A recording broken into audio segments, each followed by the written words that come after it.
গল্প কাওয়ানের আজকের আয়োজনে থাকছে হুমায়ুন আহমেদের ছোট গল্প গুনিন। তার নাম চাঁদ শাহ ফকির। আসল নাম না, নকল নাম। আসল নাম সেকান্দার আলী। যারা মন্ত্র নিয়ে কাজ করে তাদের অনেক রকম ভেগ ধরতে হয়, নামও বদলাতে হয়। তাদের চালচলন আচার আচরণ সাধারণ মানুষের মতো হলে চলে না। সাধারণ মানুষের ভয়, ভক্তি, শ্রদ্ধা অর্জনের জন্যে তাদের সারাক্ষণই নানান চেষ্টা চালাতে হয়। চাঁদ শাহ ফকিরকে দেখে সাধারণ মানুষের ভয়, ভক্তি, শ্রদ্ধা কোনোটাই হয় না। রোগা বেটে একজন মানুষ, বেটেরা সচরাচর কুঁজো হয় না। চাঁদ শাহ খানিকটা কুঁজো, হাঁটে খুঁড়িয়ে। কারণ বা পা বলতে গেলে অচল, বা পা টেনে টেনে এগুতে হয়। অন্যান্য গুণিনদের মতো মাথা ভর্তি ঝাঁকড়া চুল আছে, চোখও সারাক্ষণই লাল থাকে, গলায় 3 রকমের হাড়, কাঠ এবং অষ্টধাতুর মালা আছে। তারপরেও চাঁদ শাহকে সবাই তুচ্ছ-তাচ্ছিল্য করে। তাকে চাঁদ শাহ ফকির ডাকে না, ডাকে চান্দু। চাঁদ শাহ তার স্ত্রীর কাছে এ নিয়ে খুব দুঃখ করে। দীর্ঘ নিঃশ্বাস চাপতে চাপতে বলে, দেখো বউ, মানুষের বিচার। আমি এত বড় একটা গুণিন, পশু পাখি পর্যন্ত আমারে সমীহ করে। যে গাছের নিচে বসি, গাছে পাখপাখালি থাকে না, উইড়া চইলা যায়। অথচ নিজ গ্রামের মানুষ আমারে তুচ্ছ করে, সামনে দিয়া যায়, সালাম দেয় না। আমার যে নাম চাঁদ শাহ ফকির, এই নামে ডাকে না, ডাকে চান্দু। মাঝে মাঝে ইচ্ছা করে মারি মন্ত্র দিয়া এরার একটা শিক্ষা দেই, জন্মের শিক্ষা। চাঁদ শাহের স্ত্রীর নাম ফুলবানু। সে দীর্ঘদিন রোগ ভোগ করে এখন বিছানায় পড়ে গেছে। নড়াচড়ার ক্ষমতা নেই, তবে জিহ্বা অত্যন্ত সচল। সে তীক্ষ্ণ কণ্ঠে বলে, কি মন্ত্রের কথা কইলেন? মারি মন্ত্র। মন্ত্র ঝাড়া মাত্র গ্রামের ঈশান কোণ থেকে শুরু হবে রোগ ব্যাধি, আস্তে আস্তে পুরো গ্রাম। বড় কঠিন মন্ত্র, একবার ঝাড়লে মন্ত্র কাটান দেওয়া মুশকিল। তুমি যদি বলো একবার মন্ত্র ঝাড়ি, উচিত শিক্ষা হোক। গ্রামের সব মুরব্বী যখন পায়ের উপরে উপর হয়ে পড়ব, তখন একটা বিবেচনা হবে। ফুলবানু বলল, এই জাতের কথা বলতে আপনার শরম লাগে না? মন্ত্রের আপনি কি জানেন? কাঁচকলাটা জানেন? বউ, কি বললা? বললাম মন্ত্রে আপনি কাঁচকলাটা জানেন? আপনি হলেন ঠগ, বিরাট ঠগ। ঠগ বললা? হ্যাঁ বললাম। এখন কি করবেন? বান মারবেন? বান তো মারতেই পারি, বান মারা কোনো বিষয়ই না, হাতের ময়লা। মারেন দেখি একটা বান। চাঁদ শাহুকায় তামাক ভরতে ভরতে বলল, তুমি রোগী মানুষ বললে ছাইড়া দিলাম, না হইলে সরিষা মন্ত্র দিয়ে দিতাম, দেখতা বিষয় কি। হাতে তালুর মধ্যে 5টা কাঁচা সরিষা দিয়ে মন্ত্র পড়তে হয়, তারপরে সেই সরিষা ছুঁড়া দিতে হয় শৈলে। সরিষা তো না, সাক্ষাৎ হাবিয়া দুজগের আগুন। শৈলে যে জায়গাতে লাগবে সেই জায়গার সাথে সাথে গোল আলুর মতো ফোসকা। সারা শৈলেও মনে হইব আগুন জ্বলতেছে। ইচ্ছা হবে শীতল পানিতে ঝাঁপ দিয়া পড়ি। ঝাঁপ দিয়ে পড়লে আরও বিপদ। পানি তখন আগুনের মতো। শরীরে পানি লাগলো কি গেল। দেন না একটু শস্য পড়া, আপনার ক্ষমতাটা দেখি, দেখি আপনি কত বড় গুণিন। বিয়ার পর থেকে আমি শুনতেছি আমার এই ক্ষমতা সেই ক্ষমতা, মারি মন্ত্র, সরিষা মন্ত্র। ভরভর করে বলেন, বলতে শরমও লাগে না। সি সি। রাগ উঠেও না বউ, রাগ উঠেলে নিজের ক্ষতি হইব। আরে, রাগ উঠেলে নিজের ক্ষতি হইব কি আমার ওস্তাদ! দুনিয়ার ব্যাবাক মন্ত্র জানে, তার হুকুমে চলে জিন পরি। এই লোক 2 বেলা ভাত পায় না। আপনার পুষা জিন যেন কয়টা আছে? তামাক টানতে টানতে চাঁদ শাহ উদাস গলায় বললে, আমার পোষা না, আমার বাপজান পুষেছিলেন, এখন আমার দখলে আছে। 3টার ভিতরে একটার মৃত্যু হয়েছে, এখন আছে 2টা। একজনের নাম দাস্তিন, আরেকজনের নাম নাস্তিন। এরা 2 সহোদর ভাই। 2 জিন আপনার হুকুমের চাকর, সেই 2 জিনরে দিয়ে 1 কলসি সোনার মোহর আনাইয়া দেন। যে কয়টা দিন বাঁচি আরাম করে বাঁচি, ভালো মন্দ কিছু খানা খাই। 2 হাতে 6 গাছি, 6 গাছি সোনার চুরি আমার বড় শখ। চাঁদ শাহ গম্ভীর মুখে বলে, সোনার মোহরের কলসি কোনো ব্যাপারই না বউ। জিনেরে আজ বললে আইজই আইনা দিবে, কিন্তু নিষেধ আছে। নিজের লাভের জন্য কিচ্ছু করার উপায় নেই। আমার হাত পা বান্ধা বউ। তাহলে শোনো, তোমার একটা গল্প বলি। আমার পিতার আমলের কথা। উনার যেমন জিন সাধনা ছিল, তেমনি ছিল পরিসাধনা। একটা পরী ছিল ওনার খুব পেয়ারের। তার নাম একরার বেগম। বড় সৌন্দর্য ছিল সে, চাঁদের আলোর মতো গায়ের রং। আহারে, কি বিউটি! কানের কাছে ভ্যান ভ্যান করেন না। জিন সাধনা পরিসাধনা, ওরে আমার সাধক রে! দূর হন দেখি, দূর হন। স্ত্রী কটু কথায় চাঁদ শাহর মতো বড় সাধককে খুব বিচলিত হতে দেখা যায় না। সে হুক্কা হাতে বাড়ির সামনে ওই উঠানে ছাতিম গাছের নিচে এসে বসে। দিনের বেশিরভাগ সময় এই গাছের নিচেই সে বসে। কিছুদিন আগেও ছাতিম গাছে একটা সাইনবোর্ড ঝুলত, চাঁদ শাহ ফকির, জিন সাধনা পরিসাধনা, তাবিজ, জাদুটোনা, বশীকরণ, বাটি চালনা, তেল পড়া, চুন পড়া, বিফলে মূল্য ফেরত। রোদে বৃষ্টিতে ঝড়ে তুফানে সাইনবোর্ড পচে গলে গিয়েছে। নতুন সাইনবোর্ড কিনতে 120 টাকা লাগে। এত টাকা চাঁদ শাহর নেই। সে হতদরিদ্র, কাজেই তাকে এখন মূর্তিমান সাইনবোর্ড হিসেবে বসে থাকতে হয়। বাড়ির সামনে দিয়ে কেউ গেলে গভীর আগ্রহের সঙ্গে জিজ্ঞেস করে, কে যায়? আজিজ মিয়া না? খবর কি? বস, দু একটা গপসপ করি। শরীর ভালো? মুখটা মলিন দেখতেছি কেন? আজিজ মিয়া তেমন আগ্রহ দেখায় না। ভিন গ্রামের কেউ গুণিনের খোঁজে এলে চাঁদ শাহ ফকিরের ভাবভঙ্গি বদলে যায়। সে ভারী গলায় বাড়ির দিকে তাকিয়ে ডাক দেয়, মোবারক, তামুক আগুনে দেওয়া দেখি। মোবারককে এমনিতে তুই তুই করে বলা হলেও এই সময় তার সম্বোধন হয়ে যায় তুমি। মোবারক চাঁদ শাহ ফকিরের সঙ্গে থাকে। ফকিরকে সে মামা ডাকে। তার বয়স 11। অকাট গাধা। গাধারা যেমন কাজকর্মে ভালো হয়, মোবারকও কাজকর্মে ভালো। রান্না বান্না, কলসি করে টিউবওয়েলে পানি আনা, হাটবাজার করা, কাপড় ধোয়া, রোগীর যত্ন, সব সে একাই করে, হাসি মুখে করে। চাঁদ শাহ ফকির মোবারককে বেতন দেয় না, সেই সামর্থ্য নেই। দুবেলা খাওয়া দিতে পারে না, বেতন তো অনেক পরের ব্যাপার। মোবারকের তা নিয়ে অবশ্য মাথা ব্যথাও নেই, সে আনন্দেই আছে। কারণ চাঁদ শাহ ফকির আশপাশে থাকাকেও সে সৌভাগ্য বলে মনে করে। চাঁদ শাহ ফকির তাকে পছন্দও করে। মন্টন খুব উদাস হলে মোবারককে ডেকে বলে, ও মোবারক, তোর কোনো চিন্তা নাই, মন দিয়া কাজকর্ম কর। আমার মৃত্যুর আগে তোর একটা ফকিরি বিদ্যা দিয়া যাব। সব দিতে পারবো না, বড় কঠিন বিদ্যা। তবে একটা পাবি, একটা বিদ্যাই যথেষ্ট। সারা জীবন এই বিদ্যা ইচ্ছা খাবি, সুখে থাকবি। ক দেহি, কোন বিদ্যা চাস? নখ পড়া শিখবি? টেলিভিশনের পর্দায় যেমন ছবি দেখা যায় তেমন নখের উপরে ফকফকা কালার ছবি দেখবি। তোর রাশিটা কি? তুলা রাশি ছাড়া আবার হয় না। রাশি কি তা তো ফকির মামা জানি না। আচ্ছা, দেখবো দেখবো নে, পরীক্ষা কইরা। তুলা রাশি বললে মনে হয় না, তুই বিরাট গাধা। তুলা রাশির মধ্যে গাধা হয় না। যাই হোক, তুই চিন্তা করিস না। জবান যখন দিছি তোরে, একটা বিদ্যা দিয়া যাব। কোন বিদ্যা চাস? বল মুখ ফিটটা। শরমের কিছু নাই। শরম নারীর ভূষণ, পুরুষের কলঙ্ক। আন্ধের মন্ত্র শিখাই দিয়েন। আরে বেটা, তুই কস কি? এই মন্ত্র যারা তারা দেওয়া যাবে না, বড় কঠিন মন্ত্র। দুইবার এই মন্ত্র পড়িয়া ডান কান্দে একবার ফু, বাও কান্দে একবার ফু, বাস, আর দেখা লাগবে না। তুই হবি অদৃশ্য। তুই সবেরই দেখবি, তোরে কেউ দেখব না। তুই হবি অদৃশ্য মানব।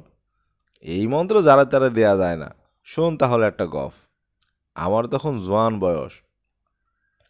বাঁশখালী অঞ্চলের নাম করা চোর মজনু মিয়া এক রাইতে আমার পায়ে আইসা পড়ল। দুইটা মন্ত্র চায়, নিদ্রি মন্ত্র আর আন্দার মন্ত্র। বলে কি, ফকির সাহেব, এই দুই মন্ত্র দেন, আর টাকা কি লাগবো কন?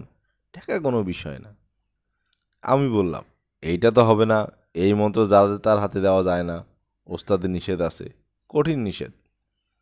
মজনু মিয়া তখন আমার ভয় দেখায়, বলে কি, মন্ত্র না দিলে ফকির সাহেব আপনার কিন্তু অসুবিধা হবে। আমি সহজ লোক না, আমি জটিল লোক। আমি মনে মনে হাসলাম। যার জিনিস সাধনা তারে ভয় দেখায়। হাতি ঘোড়া গেল তল, পিপিলিকা বলে কত জল। হায় রে বেকুব! পরের ঘটনা বিরাট ইতিহাস। ইতিহাস কি? চাঁদ শাহ ফকির উদাস গলায় বলে, সব ইতিহাস শুনানোর দরকার নাই মোবারক। কাজ কর, কাজ কর। মন দিয়ে কাজ করলে তোর গতি করে দিয়ে যাব। চাঁদ শাহ ফকির জবান ঠিক রাখে। ইতিহাসটা কি জানার ইচ্ছা হইতেছে মামা। দিক করিসটা মোবারক, কাজ করতে করতে বলছি কাজ কর। গুণিন যারা তারা কথা বলতে হয় কম। কথা বেশি বললে মন্ত্রের জোর কমে। আইজ একদিনে মেলা কথা কইয়া ফালাইছি, আর না। কথা বলে যদি মন্ত্রের জোর কমে, তাহলে চামচা ফকিরের মন্ত্রে কোনো জোর থাকার কথা না। কথা বলার কোনো সুযোগই সে নষ্ট করে না। অন্য গ্রামের অসনা কেউ এলে তো কথাই নেই। এরকম ঘটনা আজকাল ঘটে না। পীর ফকির গুনিনের আগে রমরমা নেই। আগে কি দিন ছিল আর এখন কি দিন। চাঁদশা ফকির ছাতিম গাছের নিচে বসে বর্তমান দিনের কথা ভেবে দীর্ঘশ্বাস ফেলে। আগের দিনে কথায় কথায় গুনিন ডাকত। গুনিন ছাড়া সমাজ ছিল অচল। পাগলা কুকুরের কামড় হলুদ পোড়া, সাপের কাটা কালো দাগা, জিনের দৃষ্টি লোহা পড়া সোলেমানি তাবিজ, ভূতের বাতাস সরিষা পড়া, পরীর নজর বাড়ি বন্ধন, চোরের উপদ্রব কণ্টক মন্ত্র। নয় আবু রাতে ঘুমায় না চিল্লাফাল্লা করে আবু নিদালি। সে আমলে একটা গুনিনের দিন ভালোই চলে যেত। খাওয়া পড়া রমরমা থাকলেও অনহারে থাকতে হতো না। নতুন ধান উঠলে গুনিনের বাড়িতে এক ধামা ধান পাঠিয়ে দেওয়া ছিল রেওয়াজের মধ্যে। লাউ গাছে 10টা লাউ ফুললে একটা লাউ পাঠিয়ে দাও গুনিনের কাছে। এইসব সভ্যতা ভব্যতার আজকালকার কিছু নাই। মন্ত্রতন্ত্রের উপর থেকে মানুষের বিশ্বাস উঠে গেছে। পাগলা কুকুরে কামড় দিলে হলুদ পড়ার জন্য তার কাছে আসে না। রোগী নিয়ে সোজা চলে যায় সদরে। নাভির মধ্যে 7 ইঞ্জেকশন, এতে নাকি রোগ আরাম হয়। কি বেসম্ভব কথা। চাঁদশা ফকিরের দিনকাল বড়ই খারাপ যায়। স্ত্রীর কটু কথা মুখ বুজে শুনতে হয়। অভাব অনটনে রোগ ব্যাধিতে ফুলবানুর মাথা চড়ে থাকে। কড়া কথা যখন বলে কঠিন করেই বলে। আগে হঠাৎ বলতো, ইদানিং প্রায় রোজই করছে। অবস্থা এমন দাঁড়িয়েছে যে ছাতিম গাছের নিচ থেকে ঘরে ঢুকতে আজকালকার চাঁদশা ফকির আতঙ্কগ্রস্ত হয়। মন হয় না জানি কপালে কি আছে।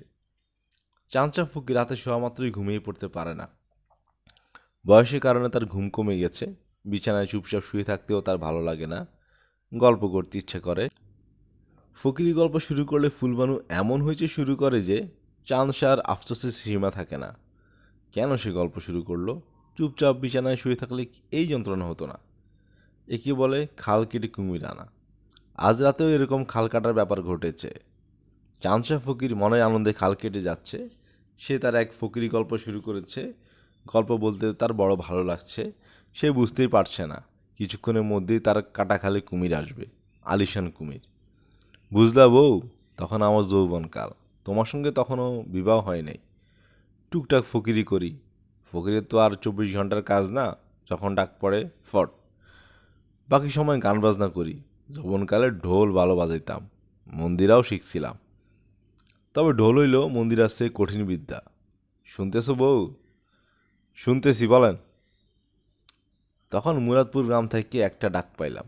মুরাদপুর গ্রামের বিশিষ্ট জোরদার ইয়াজউদ্দিন হাওলাদার মহিষের গাড়ি পাঠাইয়া দিয়েছেন আমাকে নিবার জন্যে। কারণ তার পুত্রবধূর প্রসব বেদনা।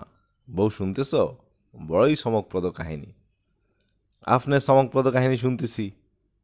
হাওলাদার সাহেবের পুত্রবধূ হইল মৃত বৎসা। মৃত বৎসা বুঝলা তো? সন্তান হয় আর বাঁচে না। আমার ডাক পড়ছে বিষয় কি দেখার জন্যে। গিয়া দেখি মেলা ডাক্তার কবিরাজ আছে। আমিও তাদের মধ্যে সামিল হইলাম। হাওলাদার সাহেব বিরাট সম্মান করলেন। হাত ধইরা অন্দরে নিয়ে গেলেন। হাঁক ডাক শুরু করলেন। ফকির সাহেবের পা ধোয়াও, পানি দাও, শরবত দাও, জামাই আদর। একসময় আমরা কদর ছিল বউ, জামাই আদরই ছিল। গুনিন তো আর পথে ঘাটে জন্মায় না 10 গ্রামে 20 গ্রামে একটা। যাই হোক, গল্পটা শোনো। আমি উঠানে বসে 2 ঝাড়া দিয়া পাইলাম হাওলাদার সাহেবের পুত্রবধূ জিনের সাথে একবার বেয়াদবি করছিল। কি বেয়াদবি? জিন পুষ্করিণীতে গোসল কইরা পাক পবিত্র হইয়া আসতেছিল। তখন হাওলাদার সাহেবের পুত্রবধূ নাক ঝাড়া দিয়া তার গায়ে নাকে সর্দি ফেলছে। তারপর থেকে জিন লাগছে তার পিছনে। অল্প বয়সী চ্যাংড়া জিন। নাম হইল কলিন্দর শাহবাজ। এরার মেজাজ খুবই চড়া থাকে। এ হইল ইতিহাস। আপনি কি করলেন? জিনের শৈলে সর্দি মুছে দিলেন? তা না, জিন তাড়াইলাম, দেশ ছাড়া করলাম। একেবারে দেশান্তরী? অবশ্যই। মন্ত্রের তো আর আমার কাছে অভাব নাই বউ। একটা কাজ না করলে আরেকটা দেই। কোনো কিছুই যখন কাজ করে না তখন আছে কুফুরি কালাম। বড়ই কঠিন জিনিস। ওষুধের মধ্যে যেমন পেনিসিলিন ইঞ্জেকশন, মন্ত্রের মধ্যে তেমন কুফুরি কালাম।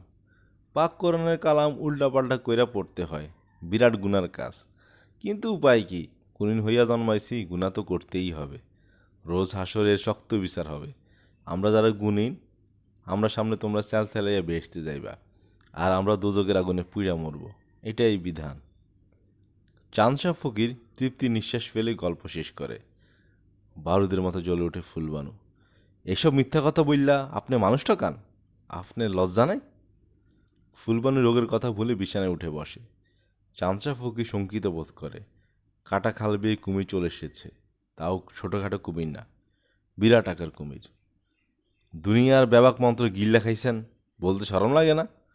চাঁদ শাহ ফকির ক্ষীণ গলায় বলল, শরমের কি আছে? শরম নারীর ভূষণ, পুরুষের কলঙ্ক। শরমের কিছু নাই? তাহলে মন্ত্রের একটা খেলা দেখান দেখি। নিদেলে মন্ত্র পড়ে একটা ফু দিয়ে আমার ঘুম পাড়াইয়া দেন, না দিলে আজ অসুবিধা আছে। রাত দুপুরে কি চিল্লাফাল্লা শুরু করলা? হয় মন্ত্রের খেলা আজ আপনি দেখাইবেন, না হয় গলায় গামছা দিয়ে কইবেন মন্ত্রফন্ত্র কিছু জানি না, যা বলি সবই মিথ্যা। এইটা যদি স্বীকার পাই তাহলে তো মিথ্যা কথা হয়। মিথ্যা কথা বলি কেমনে বউ? ওরে বাবারে, আমার সত্যবাদী রে! বুঝলা বউ, মন্ত্রতন্ত্রের এই বিদ্যা যারা চর্চা করে, মিথ্যা বলা তাদের জন্য সম্পূর্ণ নিষেধ। ফুলবানি হাসতে শুরু করে, অপ্রকৃতিস্থ মানুষের হাসি। হাসতে হাসতে তার হিক্কা উঠে যায়। চাঁদশা ফকির বড় অসহায় বোধ করে, মনে মনে বলে, কি যে যন্ত্রণায় পড়লাম, গল্প শুরু না করলেই হইতো। এক শ্রাবণ মাসের মধ্যরাতে ফুলবানুর বুকে তীব্র ব্যথা হলো। বিছানায় শুয়ে সে ছটফট করতে লাগলো। সমস্ত শরীর তার নীলবর্ণ হয়ে গেল। চাঁদশা ফকির স্ত্রীর অবস্থা দেখে অবাক হলো। মুখে স্বীকার না করলেও স্ত্রীকে সে পছন্দ করে। তার চিৎকার, তার রাগারাগি সবই পছন্দ করে। চাঁদশা ফকির ইচ্ছা করতে লাগলো চিৎকার করে কাঁদে। গুণীনদের জন্যে চোখের পানি ফেলা পুরোপুরি নিষিদ্ধ বলে চোখের পানি ফেলতে পারছে না। ফুলবানু স্বামীকে ডেকে কাঁদো কাঁদো গলায় বলল, আমার মৃত্যুর সময় হয়েছে, আপনার একটা অনুরোধ। চাঁদশা বলল, বলো বউ, কী অনুরোধ? তুমি যা বলবো আমি তাই করব। জিন চালান দিয়ে ওষুধ এনে দিতেছি, একটু সবুর করো। জিনের রাজধানী হইল কোকাফনগর, সে রাজধানী থেকে ওষুধ চলে আসবে। আবার মিথ্যা? চাঁদশা নিঃশ্বাস ফেলল। আগের মতো জোর গলায় বলতে পারল না, সে যা বলছে তা মিথ্যা না। ফুলবানু হাঁপাতে বলল, মন্ত্রতন্ত্র নিয়ে আর মিথ্যা ভণ্ডামি করেন না, আপনার আল্লাহর দোহাই লাগে। চাঁদশা ধরা গলায় বলল, আচ্ছা যাও, করব না। মোবারক ডাক দিয়ে বলেন, সব মিথ্যা, বোকাশোকা মানুষ একটা আশার মধ্যে আছে, আপনি তারা অদৃশ্য মন্ত্র দিবেন। আচ্ছা, তারা বলতেছি, এখনই বলেন। এত অস্থির হইও না বউ, শান্ত হও। শান্ত পরে হব, আগে আপনি তারে বলেন, আমার সামনে আইন না বলেন, নিজের কানে শুনি। চাঁদ শাহ মোবারককে ডেকে আনলেন। ধারাই গলায় বললেন, মোবারক শোন, মন্ত্রফন্ত্র আসলে কিছু না, এতদিন তোরে যা বলছি সবই মিথ্যা, বুঝছস? জি না। ফুলবানু হাঁপাতে হাঁপাতে বলল, মন্ত্র হইল ধাপ্পাবাজি, বুঝছস? মন্ত্র বলে কিছু নাই। মন্ত্র থাকলে আজ আমার এই অবস্থা, খাওয়ার নাই, পিন্দনের কাপড় নাই, রোগের চিকিৎসা নাই। মন্ত্র হইল মিথ্যা। মন্ত্র মিথ্যা মামি? হরে বেটা মিথ্যা। তুই বেহুদে তোর মামার পিছে পিছে ঘুরিস না, কাজ করে রাখা। জি আইসা। জি আইসা না, আজীবী দেহ, এক্ষণ যা। চাঁদশা ফকির বিরক্ত করায় বলল, এখন যাওয়ানোর কি দরকার? ধীরে সুস্থে যাইব, ঘরে এমন রোগী, কখন কি দরকার হয়। ফুলবানু বড় বড় নিঃশ্বাস নিতে নিতে বলল, না, হে এক্ষণ যাইব, এক্ষণ। এক্ষণ বিদে না হইলে আপনি তারেও মন্ত্র শিখাবেন, হেয়া হইব আপনার মতো ধান্দাবাজ, তার জীবন কাটবো দুঃখে দুঃখে। ঠিক আছে, অস্থির হইও না, ব্যবস্থা করতেছি। ব্যবস্থা করা করি না, মোবারককে বিদায় করেন। টাকা পয়সা যদি কিছু থাকে মোবারক হাতে দিন, দিয়ে বিদায় করেন। ফুলবানুকে শান্ত করার জন্যে সে রাতেই মোবারককে বিদায় করতে হলো। ফুলবানুর অস্থিরতা তাতে কমল না, আরও বেড়ে গেল। তার শ্বাসকষ্ট শুরু হলো। তার কষ্ট চোখে দেখা যায় না। চাঁদশা ফকিরের চোখে পানি এসে গেল। গুণী মানুষের চোখে পানি আসা ভয়ঙ্কর ব্যাপার। মন্ত্রে জোর বলে কিছু থাকে না, কিন্তু সে চোখের পানি সামলাতে পারছে না। ফুলবানু স্বামীর দিকে তাকিয়ে বলল, কাঁদতেছেন কেন? পুলাপানের মতো দিক্কত দিয়া কান্দন। সি সি, মানুষ হইয়া জন্মাইছি, রোগ হইব, ব্যাধি হইব, একদিন মরণ হইব, কান্দনের কি? চোখ মুছেন। চাঁদশা চোখ মুছল। সেই চোখ সঙ্গে সঙ্গে জলে ভর্তি হয়ে গেল। ফুলবানু অতি কষ্টে শ্বাস টানতে টানতে বলল, আপনি আমার সামনে থেকে যান, আমার সামনে বসে আপনার কষ্ট হইতেছে। কই যাব? ছাতিম গাছের তলে গিয়া বসেন। কি যে তোমার কথা? আমার কথা ঠিক আছে। আপনি যান কইলাম, এক্ষণ যান। শরীরে একটু ভালো বউ দিলে ডাক দিব। বউ, আবার কথা? চাঁদশা ফকির হুকা হাতে ছাতিম গাছের নিচে বসল। কৃষ্ণপক্ষের মরা চাঁদ উঠেছে, চারদিকে গা ছমছম আলো। ঘরের ভিতর থেকে ফুলবানুর কাতরানি শোনা যাচ্ছে। এমন সময় একটা অদ্ভুত ঘটনা ঘটল। চাঁদশা ফকিরকে চমকে দিয়ে কি একজন মিষ্টি গলা ডাকলো, ফকির সাহেব। চাঁদ শাহ চারদিকে তাকিয়ে কাউকে দেখতে পেল না। ভয়ে সে অস্থির হয়ে গেল। ফুলের গন্ধে চারদিকে ম ম করছে। কোত্থেকে আসছে এত মিষ্টি সুবাস? কে কে কে কথা বলে? মিষ্টি গলা আবার শোনা গেল। ওমা, ভয়ে আপনি দেখি আধা মরা। যে দিন রাত দিন সাধনা পরিসাধনার কথা বলে, তারা এমন ভয় পেলে চলে? আপনি কে? আমি পড়ি। চাঁদ শাহ হতভম্ব গলায় বলল, পরি বইল্লা দুনিয়া কিছু নাই। ওমা, আজ দেখি উল্টা কথা। উল্টা না, এইটা সত্য। এইটা যদি সত্যি হয় তাহলে আমার কথা কিভাবে শুনছেন? রোগে শোগে অভাব অনটনে মনের মধ্যে ধান্দা লাগছে, ধান্দার কারণে কথা শুনতেছি, আসলে কিছু না। ভালো করে তাকান, তাকিয়ে দেখেন তো কি ব্যাপার। চাঁদশাহ ফকির ভালো করে তাকালো। আরে তাই তো, তার সামনে একটা পরী তো দাঁড়িয়ে আছে। দেখতে কিশোরী মেয়েদের মতো, শুধু চোখ দুটি অস্বাভাবিক উজ্জ্বল।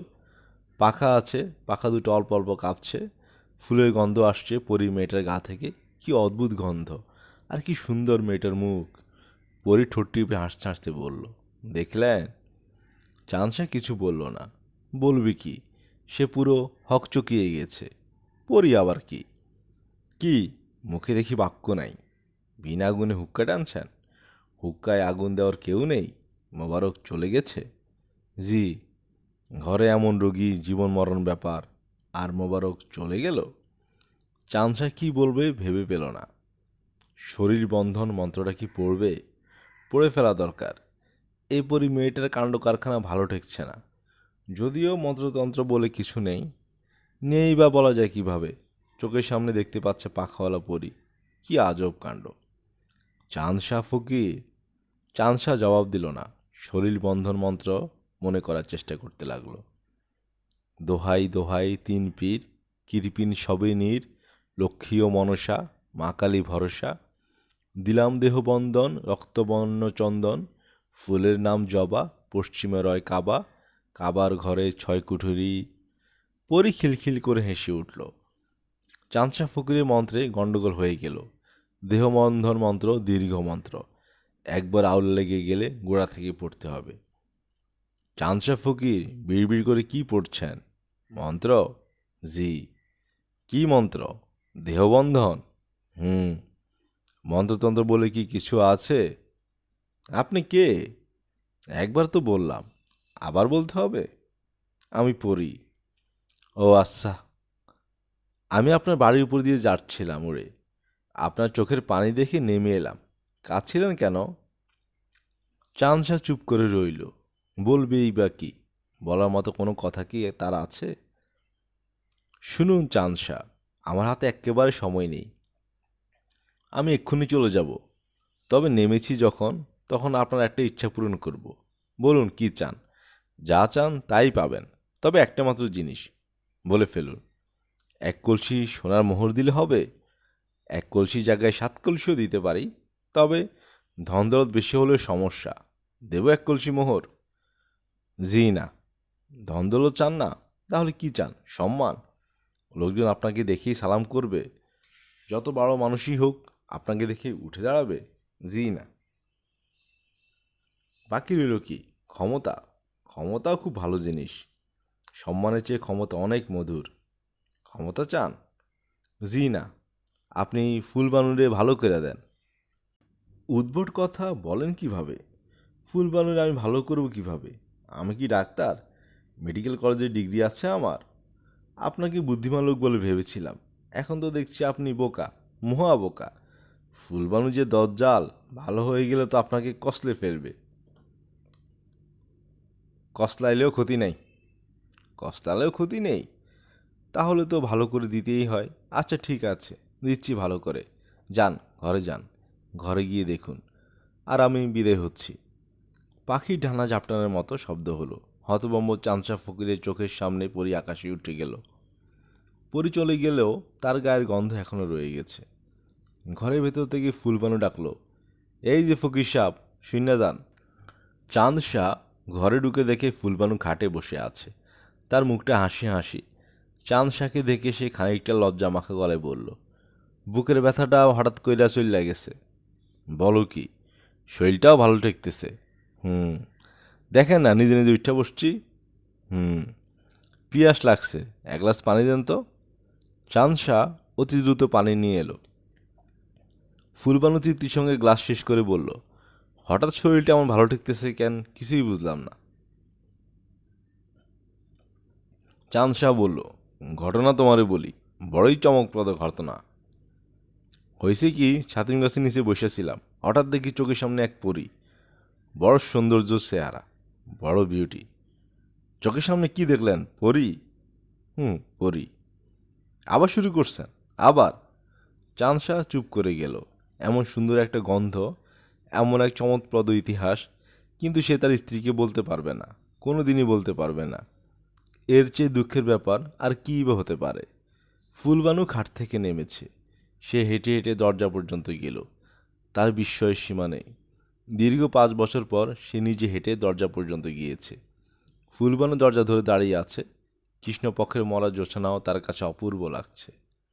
ফুলবানু মুগ্ধ গলায় বলল, জংলায় কি ফুলজানি ফুটছে, কি গন্ধ! ফুলের গন্ধের রহস্যের চমকপ্রদ ইতিহাস চাঁদ শাহ ফকির জানে, কিন্তু তার বলার উপায় নেই। সেও এসে স্ত্রীর পাশে দাঁড়ালো। এতক্ষণ আপনারা শুনছিলেন হুমায়ুন আহমেদ রচিত ছোট গল্প গুণিন। আমরা নিয়মিত গল্প পাঠ করে শোনাচ্ছি। নিয়মিত গল্প শুনতে আমাদের চ্যানেলটি সাবস্ক্রাইব করে পাশে থাকুন। ধন্যবাদ।